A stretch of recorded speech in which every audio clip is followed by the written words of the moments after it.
Just sit back. Come on. What's your name? Where are you from? And what do you do? My name is Karan Hassan. I'm a locksmith from Atlanta, Georgia. I do a little bit of marketing, brand ambassador, just a very professional services like home development, mentoring, just growth. Nice. And what are some of the things that you might struggle with in your businesses, personally or business-wise? Some things I may struggle with in my businesses and personally, I would say I do have a lot of belief in myself. I do have a lot of belief that everything will work out, everything will become successful, but keeping faith in every business is definitely hard. But to having that one that's, paving the way, which is the locksmith business, is like opening up a lot of doors for me.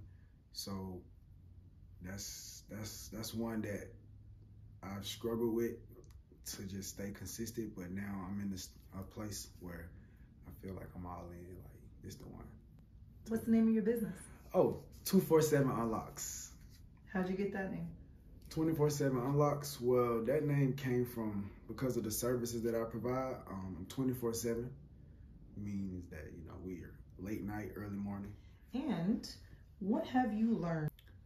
What have I learned? I've learned that consistency is definitely the key. That's something that people say, like, consistency is the key, consistency is the key. But consistency is the key. Because if you're not consistent with marketing, you're not consistent with believing in yourself, you're not consistent with just waking up, getting that job done, assessing all these problems to help people feel satisfied. If you just want to do it for the money, then that's not going. I had to realize, put the money behind me and have a purpose for being here, for being, present. And then that way I was able to make money without knowing, like, okay, I'm making money because I actually love what I'm doing. So that's what I didn't know, that when you fall in love with what you're doing, then you'll make money versus I need to make some money. Well, do you love what you're doing first? It's called a purpose chase rather than a paper chase. A purpose chase. What made you even start that business, 247 Unlocks? Well, I was in a dark place. We all go through things.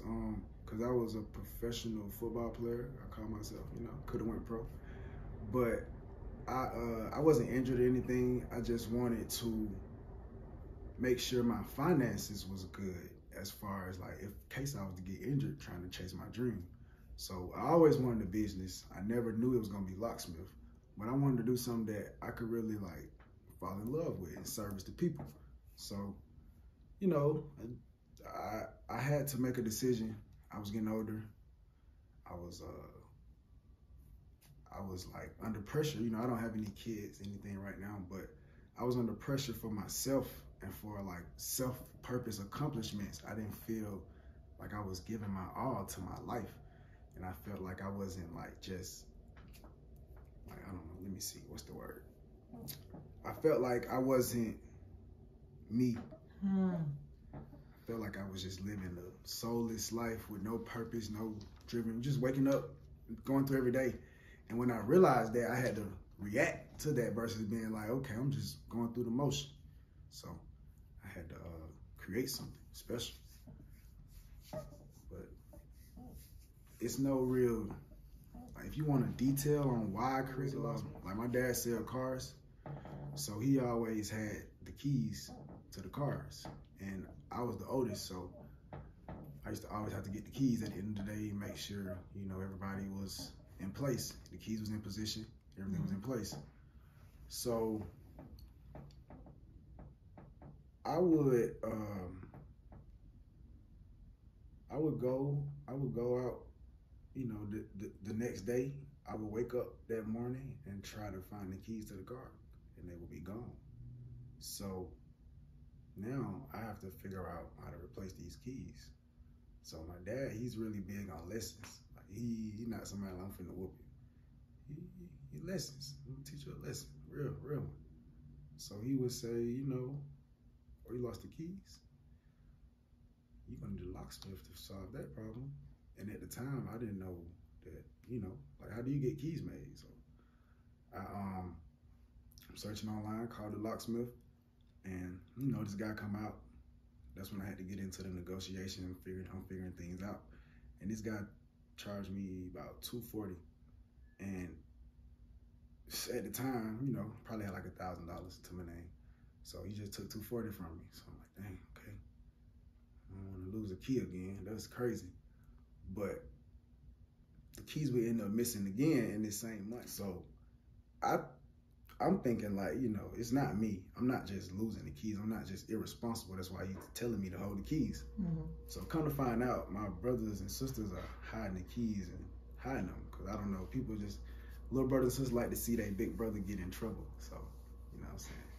My dad would cuss you out though. It hurt your feelings for real. But it was just, you know, just discipline, like just young man stuff. So, but it kept happening. So I'm like, okay, I'm not losing these keys on purpose. So I called this locksmith out. He came out probably like 3 times. But the second time he come out, I'm like, look, man, teach me how to be a locksmith. He like, I'm not finna teach you how to be a locksmith. That wasn't, that kind of bothered me, but I understood it now. You know, I understand now. You just can't teach every customer that you get. But he didn't understand that I was going through, I'm lost right now. I'm trying to find myself. I don't even ask for help. But I just asked you out of like I had to put my pride to the side. Just teach me how to be a locksmith. You taking my money, like all my money going to you. So I think I need to be talking to you. You feel me? So he didn't teach me, and that you know, it's just it lit a fire in me, and I didn't know he didn't do nothing personally. It just the reaction, because I felt like, you know, I'm color guy, you gonna overcharge me, you gonna charge me this much money, I ain't got no money, you know, you coming to the hood to make the key. Why you think I got $240 to give you? So I was feeling like, man, if he charging me like this, imagine what he's charging other people. Not in the way like, oh, he's making money, but man, he's getting over. Cause I know these keys really can't be this much money. It's no way. So now I'm like, the third time it comes around, I was disappointed that I did lose the keys the third time, but I already lit. I'm on fire. I was ready. I took that camera down there. I took everything. I wrote down everything he had and tried to become a locksmith. Like I wrote down everything and just figured it out. But what I didn't know was that he already paved the way to get to that level. So I can do all the research and be like, I'm finna take your job. But once I started to invest into becoming a locksmith, because I had no knowledge, no understanding, no help, no guidance, nobody, no big brother to be like, big brother, teach me how to be a locksmith. I want to be a locksmith. And it's me, Google, YouTube, and nothing on YouTube, and nothing too much on Google showing you, but you got to have certifications. You got to go to school, got to get a license, you got to work under somebody. So I'm like, wow, somebody got to trust me with no experience to work under the company. So that was starting to become more depressing. I'm like, dang, how they gonna trust me? I don't have no value, no skills, no understanding, no purpose. I don't know why I want to be a locksmith. I just know this dude took my money. I felt robbed. I gotta get this back. I gotta get it back in blood. Well, I'm finna become a locksmith. So that's why, you know, that's why I really had to find myself, because I like a challenge. I'm not somebody who just like, man, it's hard. I see a hard problem. I may can't solve it today. May can't solve it tomorrow, but it will get solved, you know, over time. I started to learn that time was more valuable than like money for real. And I realized that if I make time to like learn skills, then I can make money. I can make back that time that I missed. So I gave my all to learning skills. So Karan, why is your business successful? My business is successful because I spend a lot of time creating. I don't spend a lot of time complaining. I don't spend a lot of time like contemplating on issues that's not working. I focus on the strengths of the company. And we come back to the weaknesses, because over time, weaknesses is just, you know, lacking skills. But why the company is successful is because we focus on creating consistency, We're not afraid to compete with any top dog. Even if we know we can lose, we just want to let them know, like, hey, we here. We here. We building. I think that's why. And whether people see it or they don't see it, we post. What's your Instagram? 247 Unlocks. That's 247 UNLOCKS. Noted. And would you like to shout out anyone who helped you get to this point? Yes. The first company that gave me my opportunity, STL Locksmith, I have to shout them out, because regardless of what highest levels I reach, without them, first of all, God, for sure. But I'm just being on a realistic level as far as like them giving me the opportunity, because God definitely shined the light and gave them the light to give me a shot. But for them to actually say, yeah, we'll give you an interview to become a locksmith, even though we know you don't have no skills, no knowledge, no training. They felt they were confident enough to train me and, send me off into the world. So I feel like STL was definitely a company that paved the way and giving me a shot. I got to shout out Georgia Tech. Georgia Tech is a university that gave me an opportunity after I took a risk on leaving STL to venture out into myself. Georgia Tech pretty much gave me the next level elite training to be like a master locksmith, on like to compete with top dogs, to compete with STL. If I was, but I don't want to compete with them. I want to partner. I would rather partner with somebody that, fed me when I had nothing, versus trying to go toe to toe, because they know things I still don't know. And I would want to partner with Georgia Tech after I finish this internship on becoming a master locksmith, versus being an employee, or but I'm very appreciative. And I have to gotta thank my mom and dad, because I remember a time sitting in the crib, and my mama, she had to kind of learn her son a little bit. She like, cause I start a company, then start a company. So she told me, like, instead of her telling me like, boy, you doing too much, cause that's how I kind of keep going, versus like, no, I'm not. So she was like, son, I think you should stick with what you started with. And that was the 247 Unlocks. But it wasn't working. It was slow. I didn't have no customers, Things wasn't going my way because I walked away from STL. So this is like a trial and tribulation time. So I'm trying to start a junk removal company, everything. Like, everything I can do to just generate money, but everything takes more money. So that would have been more money invested into a whole nother career field versus 247 Unlocks. So mom was like, man, son, this is before Georgia Tech, after STL. She like, you need to stick with what paid you first, like, you know what I'm saying, which is 247 Unlocks was, because before STL it was 247 Unlocks.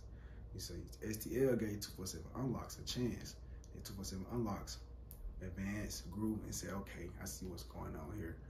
You guys are taking money, but this is business. I think I want to get 100% of my money versus versus receiving what I was receiving. I keep the percentage disclosed because it's business.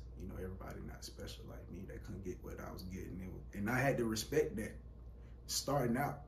So that's why I would never disclose, what I was receiving. But it was definitely fair. It's just I was young, and of course I'm like, I want more. But now it's like, what? Percentages is important. Negotiation agreements is important, because it's not about becoming rich off of one client. You can have 5 people giving you 50%. Are you not making 100% somewhere? You know what I'm saying? If this is what you love to do, you should feel like you 200% up. But it's business, so I gotta shout out those people.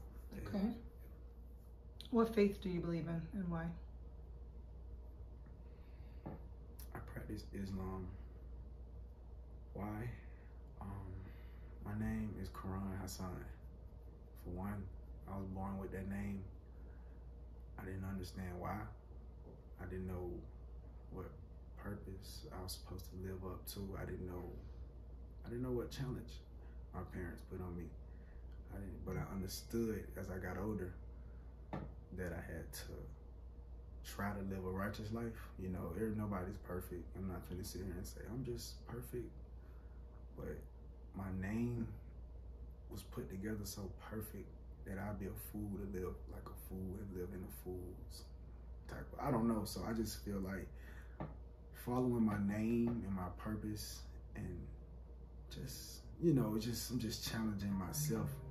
I'm in the middle of an interview. I'm supposed to be here. But, all right, just call me after you get situated.